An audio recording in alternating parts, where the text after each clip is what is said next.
Hello hi दोस्तों, मेरा नाम है ज्योति और आपका मेरे चैनल एक्चुअली आइकन पर स्वागत है। और आज हम पढ़ने वाले हैं मुंशी प्रेमचंद जी की कहानी, जिसका नाम है पूस की रात। ओके, पूस की रात यानी कि ठंडी का जो मौसम होता है, ठंडी का सीजन होता है, उसमें जो पूस की रातें होती है बहुत ज़्यादा ठंडी से भरी हुई होती है कि घर से बाहर, यार रात में कौन घर से बाहर निकलता है, ठंडी का टाइम पे कोई नहीं निकलता है, तो जाहिर सी बात है। तो पूस की रात है, ठीक है। एक किसान है जो अपने घर खेती करता है, लेकिन खेती भी उससे कुछ लाभ नहीं होता है, तो उसी की थोड़ी दर्द भरी कहानी है। चलिए पढ़ते हैं। हल्कू ने आकर स्त्री से कहा, सहना आया है, लाओ जो रुपए रखे हैं उसे दे दूं, किसी तरह गला तो छूटे। मुन्नी झाड़ू लगा रही थी, पीछे फिरकर बोली, 3 ही तो रुपए हैं, दे दोगे तो कंबल कहाँ से आवेगा। माघ पूस की रात हाड़ में कैसे कटेगी, उससे कह दो फसल पर दे देंगे, अभी नहीं। हल्कू एक क्षण अनिश्चित दशा में खड़ा रहा। पूस सिर पर आ गया। कंबल के बिना हार में रात को वह किसी तरह नहीं जा सकता, मगर सहना मानेगा नहीं, घुड़कियां जमावेगा, गालियां देगा। बला से जाड़ों में मरेंगे, बला तो सिर से टल जाएगी। यह सोचता हुआ वह अपना भारी भरकम डील लिए हुए, जो उसके नाम को झूठा सिद्ध करता था, स्त्री के समीप आ गया और खुशामद करके बोला, ला दे दे, गला तो छूटे, कंबल के लिए कोई दूसरा उपाय सोचूंगा। मुन्नी उसके पास से दूर हटी और आंखें तैरती हुई बोली, कर चुके दूसरा उपाय, जरा सुनूं तो कौन सा उपाय करोगे। कोई खैरात दे देगा कंबल, ना जाने कितनी बाकी है, जो किसी तरह चुकने ही नहीं आती। मैं कहती हूँ तुम क्यों नहीं खेती छोड़ देते, मर मर के काम करो, उपज हो तो बाकी दे दो। चलो छुट्टी हुई, बाकी चुकाने के लिए ही तो हमारा जन्म हुआ है, पेट के लिए मजूरी करो। ऐसी खेती से बाज जाए, मैं रुपए ना दूंगी।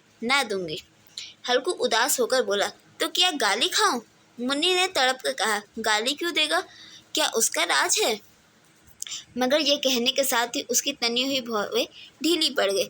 हल्कू से उस वाक्य में जो कठोर सत्य था, वह मानो एक भीषण जंतु की भांति उसे घूर रहा था। उसने जाकर आले पर से रुपए निकाले और लाकर हल्कू के हाथ पर रख दिए। फिर बोली, तुम छोड़ दो अब किसे खेती, मजदूरी में सुख से 2 रोटी तो खाने को मिलेगी, किसी की धोस्ता न रहेगी। अच्छी खेती है, मजूरी करके लाओ, वहाँ भी उसी में झोंक दो, उस पर धौंस। हल्कू ने रुपए लिए और इस तरह बाहर चला मानो अपना हृदय निकाल कर देने जा रहा हो। उसने मजूरी से एक एक पैसा काट कपाट कर 3 रुपए कंबल के लिए जमा किए थे। वे आज निकले जा रहे थे। एक एक पग के साथ उसका मस्तक अपनी दीनता के भार से दबा जा रहा था। पूस की अंधेरी रात। ठीक है, सेकंड पार्ट स्टार्ट हो गया स्टोरी का, तो आगे लिखते हैं। पूस की अंधेरी रात, आकाश पर तारे भी ठिठुरते हुए मालूम होते हैं। हल्कू अपने खेत के किनारे ऊख के पत्तों की एक छड़ी के नीचे बांस के खटोले पर अपनी पुरानी गाड़ी की चादर ओढ़े पड़ा कांप रहा था। खाट के नीचे उसकी संगी कुत्ता जबरा पेट में मुंह डाले सर्दी से कू कू कर रहा था। 2 में से एक को भी नींद न आती थी। हल्कू ने घुटनियों को गर्दन में चिपकाते हुए कहा, क्यों जबरा, जाड़ा लगता है। कहता तो था घर में पुआल पर लेटा रहे, तो यहाँ क्या लेने आया थे। अब खाओ ठंड, मैं क्या करूं, जानते थे मैं यहाँ हलवा पूड़ी खाने आ रहा हूँ।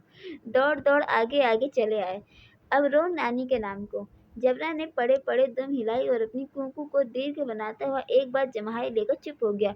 उसकी स्वान बुद्धि ने शायद ताड़ लिया, स्वामी को मेरी कुंकू से नींद नहीं आ रही है। हल्कू ने हाथ निकाल कर जबरा की ठंडी पीठ सहलाते हुए कहा, कल से मत आना मेरे साथ, नहीं तो ठंडे हो जाओगे। यहाँ राड़ पछुआ ना जाने कहाँ से बर्फ लिए आ रही है। उठूं फिर एक चिल्लम भरूं, किसी तरह रात तो कटे। 8 चिल्लम तो पी चुका। ये खेती का मजा है। और एक एक भगवान ऐसे पड़े हैं जिनके पास जाड़ा जाए तो गर्मी से घबरा कर भागे। मोटे मोटे गद्दे, लिहाफ, कंबल, मजाल है जाड़े का गुजर हो जाए। तकदीर की खूबी, मजूरी हम करें, मजा दूसरे लूटे। हल्कू उठा, गड्ढे में से जरा सी आग निकाल कर चिल्लम भरी। जबरा भी उठ बैठा। हल्कू ने चिल्लम पीते हुए कहा, पिएगा चिल्लम, जाड़ा तो क्या जाता है, जरा मन बदल जाता है। जबरा ने उसके मुंह की ओर प्रेम से छलकती हुई आंखों से देखा। हल्कू, आज और जाड़ा खा लेगा। आजा और जाड़ा खा लेगा। कल से मैं यहाँ पुआल बिछा दूंगा, उसी में घुसकर बैठना, तब जाड़ा ना लगेगा। जबरा ने अपने पंजे उसकी घुटनियों पर रख दिए और उसके मुंह के पास अपना मुंह ले गया। हल्कू को उसकी गर्म सांस लगी। चिल्लम पीकर हल्कू फिर लेटा और निश्चय करके लेटा, चाहे कुछ हो अब की सो जाऊंगा। पर एक ही क्षण में उसके हृदय में कंपन होने लगी। कभी इस करवट लेता, कभी उस करवट, पर जाड़ा किसी पिशाच की भांति उसकी छाती को दबाए हुए था। जब किसी तरह ना रहा गया तो उसने जबरा को धीरे से उठाया और उसके सिर को थपथपाकर उसे अपनी गोद में सुला लिया। कुत्ते की देह से जाने कैसी दुर्गंध आ रही थी, पर वह उसे अपनी गोद में चिपटाए हुए ऐसे सुख का अनुभव कर रहा था जो इधर महीनों से उसे ना मिला था।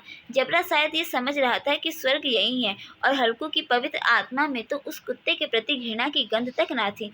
अपने किसी अभिन्न मित्र या भाई को भी वह इतनी ही तत्परता से गले लगाता। वह अपनी दीनता से आहत ना था जिसने आज उसे इस दशा को पहुंचा दिया था। नहीं, इस अनदेखी मैत्री ने जैसे उसकी आत्मा को सब द्वार खोल दिए थे और उनका एक एक अणु प्रकाश से चमक रहा था। सहसा जबरा ने किसी जानवर की आहट पाई। इस विशेष आत्मीयता ने उसमें एक नई स्फूर्ति पैदा कर दी थी, जो हवा के ठंडे झोंके को तुच्छ समझती थी। वह झपट कर उठा और छपड़ी से बाहर आकर भूखने लगा। हल्कू ने उसे कई बार चिमकारा, बुलाया, पर वह उसके पास न आया। हार में चारों तरफ दौड़ दौड़ कर भौंकता रहा। एक क्षण के लिए आ भी जाता तो तुरंत ही फिर दौड़ता। कर्तव्य उसके हृदय में अरमान की भांति ही उछल रहा था। ठटपट एक घंटा और गुजर गया। रात ने शीत को हवा से धधकाना शुरू किया। हल्कू उठ बैठा और दोनों घुटनों को छाती से मिलाकर सिर को उसमें छिपा लिया। फिर भी ठंड कम ना हुई। ऐसा जान पड़ता था सारा रक्त जम गया है, धमनियों में से रक्त की जगह हिम बह रहा है। उसने झुककर आकाश की ओर देखा। अभी कितनी रात बाकी है। सप्तऋषि अभी आकाश में आधे भी नहीं चढ़े। ऊपर आ जाएंगे तब कहीं सवेरा होगा। अभी पहर से ऊपर रात है। हल्कू के खेत से कोई एक गोली के टप्पे पर आमों का एक बाग था। पतझड़ शुरू हो गई थी। बाग में पत्तियों के ढेर लगा हुआ था। हल्कू ने सोचा चलकर पत्तियां बटोरूं और उन्हें जलाकर खूब तापूं। रात को कोई मुझे पत्तियां बटोरते देखे तो समझे कोई भूत है। कौन जाने कोई जानवर ही छिपा बैठा हो। मगर अब तो बैठे नहीं रहा जाता। उसने पास के अरहर के खेत में जाकर कई पौधे उखाड़ लिए और उनका एक झाड़ू बनाकर हाथ में सुलगाता हुआ उपला लिया। बगीचे की तरफ चला। जबरा ने उसे आते देखा तो पास आया और दुम हिलाने लगा। हल्कू ने कहा, अब तो नहीं रहा जाता जबरू, चलो बगीचे में पत्तियां बटोर कर तापें, टाठे हो जाएंगे तो फिर आगा सोएंगे। अभी तो बहुत रात है। जबरा ने कूकू करके सहमति प्रकट की और आगे आगे बगीचे की ओर चला। बगीचे में खूब अंधेरा छाया हुआ था और अंधकार में निर्दय पवन पत्तियों का कुचलता हुआ चला जाता था। वृक्षों से ओस की बूंद टप टप नीचे टपक रहे थे। एक झोंका मेहंदी के फूल की खुशबू लिए हुए आया। हल्कू ने कहा, कैसी अच्छी महक है आई है जबरू, तुम्हारी नाक में भी तो सुगंध आ रही है। जबरा को कहीं जमीन पर एक हड्डी पड़ी मिल गई। उसे चिंचोड़ रहा था। हल्कू ने आग जमीन पर रख दी और पत्तियां बटोरने लगा। जरा देर में पत्ती का ढेर लग गया। हाथ ठिठुर जाते थे, नंगे पांव गले जाते थे और वह पत्तियों का पहाड़ खड़ा कर रहा था। इसी अलाव में वह ठंड को जलाकर भस्म कर देगा। थोड़ी देर में अलाव जल उठा। उसकी लौ ऊपर वाले वृक्ष की पत्तियों को छूकर भागने लगी। उस अस्थिर प्रकाश में बगीचे का विशाल वृक्ष जैसे मालूम होता था, मानो उस अथाह अंधकार को अपने सिरों पर संभाले हुए अंधकार के उस अनंत सागर में यह प्रकाश एक नौका के समान हिलता मचलता हुआ जान पड़ता था। हल्कू अलाव के सामने बैठा आग ताप रहा था। एक क्षण में उसने दोहर उतार कर बगल में दाब ली, दोनों पांव फैला दिए मानो ठंड को ललकार रहा हो। तेरे जी में जो आए सो कर। ठंड की असीम शक्ति पर विजय पाकर वह विजय गर्व को हृदय में छिपा न सका। उसने जबरा से कहा, क्यों जबरा, अब ठंड नहीं लग रही है? जबरा ने कूकू करके मानो कहा, अब क्या ठंड लगेगी, लगती ही रहेगी। अब क्या ठंड लगती ही रहेगी। पहले से यह उपाय ना सूझा। नहीं, इतनी ठंड क्यों खाते? जबर ने पूछ हिलाई। अच्छा आओ, इस अलाव को कूद कर पार करें, देखिए कौन निकल जाता है। अगर जल गए बच्चा तो मैं दवा ना करूँगा। जबरा ने उस अग्नि राशि की ओर कातर नेत्रों से देखा। मुन्नी से कल ना कह देना, नहीं तो लड़ाई करेगी। ये कहता हुआ वह उछला और उस अलाव के ऊपर से साफ निकल गया। पैरों में जरा लपट लगी, पर वह कोई बात न थी। जबरा आग के इर्द गिर्द घूमकर उसके पास आ खड़ा हुआ। हल्कू ने कहा, चलो चलो, इसकी सही नहीं, ऊपर से कूद के आओ। फिर वह कूदा और अलाव के इस पार आ गया। पत्तियां जल चुकी थी, बगीचे में फिर अंधेरा छा गया। राख के नीचे कुछ कुछ आग बची थी, जो हवा की झोंक आ जाने पर जरा जाग उठती थी, पर एक क्षण में फिर आंखें बंद कर लेती थी। हल्कू ने फिर चादर ओढ़ ली और गर्म राख के पास बैठा हुआ एक गीत गुनगुनाने लगा। उसके बदन में गर्मी आ गई थी, पर जो जो शीत बढ़ती जाती थी उसका आलस दबाए लेता था। जबरा जोर से भूखता खेत की ओर भागा। हल्कू को ऐसा मालूम हुआ कि जानवरों का एक झुंड खेत में आया है, शायद नील गायों का झुंड था। उसने कूदने दौड़ने की आवाज़ें साफ कान में पड़ रही थी। फिर ऐसा मालूम हुआ कि खेत में चर रही है। उनके चबाने की आवाज़ चढ़ सुनाई दे रही थी। उसने दिल में कहा, नहीं, जबरा के होते कोई जानवर खेत में नहीं आ सकता, नोच ही डालेगा। मुझे भ्रम हो रहा है। कहाँ, अब तो कुछ नहीं सुनाई देता। मुझे भी कैसा धोखा हुआ। उसने जोर से आवाज़ लगाई, जबरा जबरा। जबरा भूखता रहा, उसके पास न आया। फिर खेत के चले जाने की आहट मिली। जब वह अपने खेत में धोखा ना दे सका, उसे अपनी जगह से हिलना जहर लग रहा था। कैसा दंडाया हुआ था। इस जाड़े पाले में खेत में जाना, जानवरों के पीछे दौड़ना असहाय जान पड़ा। वह अपनी जगह से ना हिला। उसने जोर से आवाज़ लगाई, लीहो लीहो लीहो।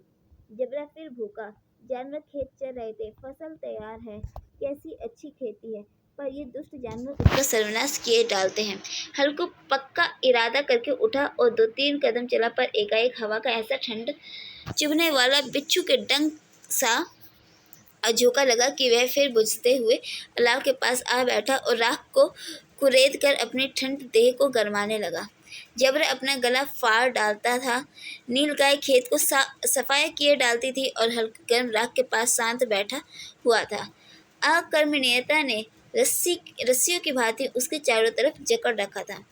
उस राख के पास गर्म जमीन पर वह चादर ओढ़कर सो गया। सवेरे जब उसकी नींद खुली तब चारों तरफ धूप फैल गई थी और मुन्नी कह रही थी, क्या आज सोते ही रहोगे? तुम यहाँ आकर रम गए और उधर सारा खेत चौपट हो गया। हल्कू ने उठकर कहा, क्या तू खेत से होकर आ रही है? मुन्नी बोली, हाँ, सारे खेत का सत्यानाश हो गया। भला ऐसा भी कोई सोता है? तुम्हारे यहाँ मड़ैया डालने से क्या हुआ? हल्कू ने बहाना किया, मैं मरते मरते बचा, तुझे अपने खेत की पड़ी है। पेट में ऐसा दर्द हुआ कि मैं ही जानता हूँ। दोनों फिर खेत के डांट पर आए। देखा सारा खेत रौंदा पड़ा हुआ है और जबना मड़ैया के नीचे चित लेटा है, मानो प्राण ही ना हो।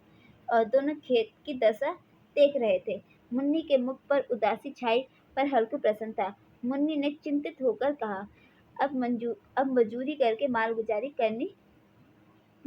भरनी पड़ेगी।